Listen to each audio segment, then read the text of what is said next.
নমস্কার, রোহিণী অ্যাস্ট্রো সলিউশনে আবার একবার আপনাদেরকে স্বাগত। তো আজকে আমাদের আলোচনার বিষয় হচ্ছে বাস্তু দোষ কি করে আমরা বুঝবো, বা আমার ফ্ল্যাট বা আমার বাড়িতে বাস্তু দোষ আছে কিনা সেটা কি করে আমাদের বুঝবো, বা আপনারা কি করে বুঝবেন।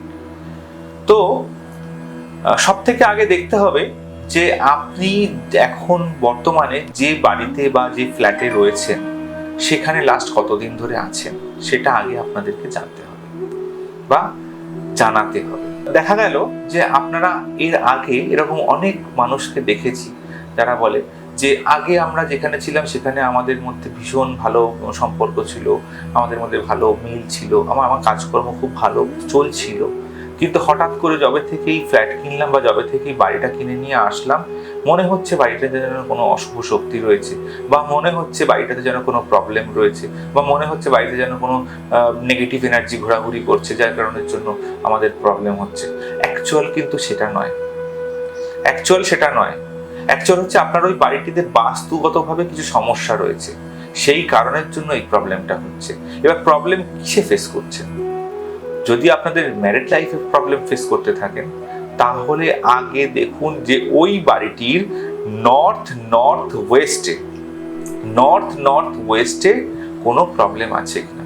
অবধারিত দেখবেন, আপনারা বুঝতে পারবেন ওই বাড়িটিতে বা ওই ফ্ল্যাটে যেখানে আপনারা আছেন এবং সেখানে যাওয়ার পরে যদি আপনাদের হাজবেন্ড ওয়াইফের মধ্যে ম্যারিড লাইফে যদি কোনো ডিস্টার্ব হচ্ছে তাহলে মনে করবেন নর্থ ওয়েস্টে অবশ্যই করে ওই বাড়িতে প্রবলেম রয়েছে।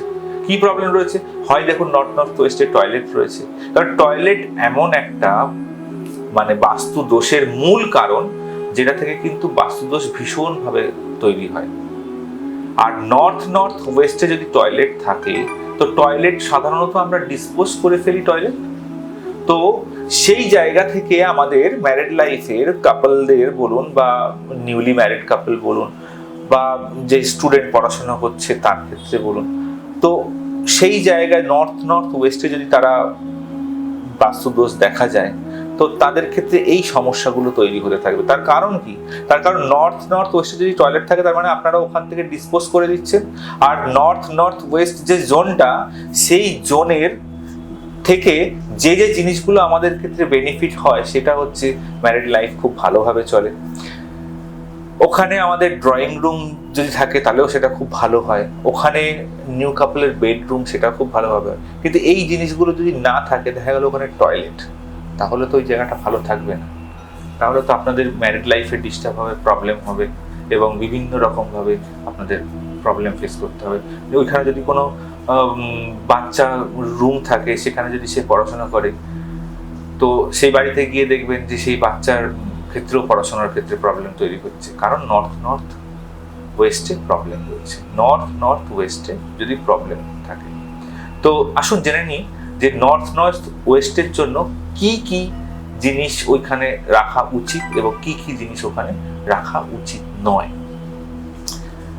বেডরুম ওখানে নিউলি কাপল ম্যারিডদের জন্য, যারা নিউলি ম্যারিড কাপল রয়েছে তাদের জন্য বেডরুম ওখানে ভীষণ ভালো। টয়লেট একদম ভালো নয়। ওখানে ড্রয়িং রুম খুব ভালো। ওখানে কিচেন চলবে না। ওখানে ডাইনিং রুম ওকে, একদম নেগেটিভও নয় পজিটিভও নয়, খুব ভালোও নয় খুব খারাপও নয়, চলবে। ওখানে স্টোর রুম চলবে না। তো এই জিনিসগুলো কিন্তু আপনাদেরকে ওখানে ফলো করতে হবে। এই জিনিসগুলোকে ফলো করবেন, দেখবেন আপনারা যারা এই সমস্যাগুলোতে রয়েছেন তারা কিন্তু আস্তে আস্তে এই সমস্যাগুলো থেকে রিকভারি করতে পারবেন। নমস্কার, আজকের মতন এখানেই অনুষ্ঠান শেষ করলাম। পরবর্তী ভিডিওতে আবার আমরা জানতে পারবো, আরো বিশদ জানতে পারবো যে অন্যান্য দিকগুলো নিয়ে কোথায় কিভাবে কি জিনিস রাখলে আমাদের বাস্তুগতভাবে আমরা সুবিধা পেতে পারি বা আমাদের ফ্ল্যাটটাকে আমাদের বসবাসযোগ্য বা আরো সুন্দরভাবে শান্তিপূর্ণভাবে বসবাসযোগ্য করে তুলতে পারি। তো ভিডিওটি ভালো লাগলে অবশ্যই করে লাইক, শেয়ার এবং কমেন্টস করবেন।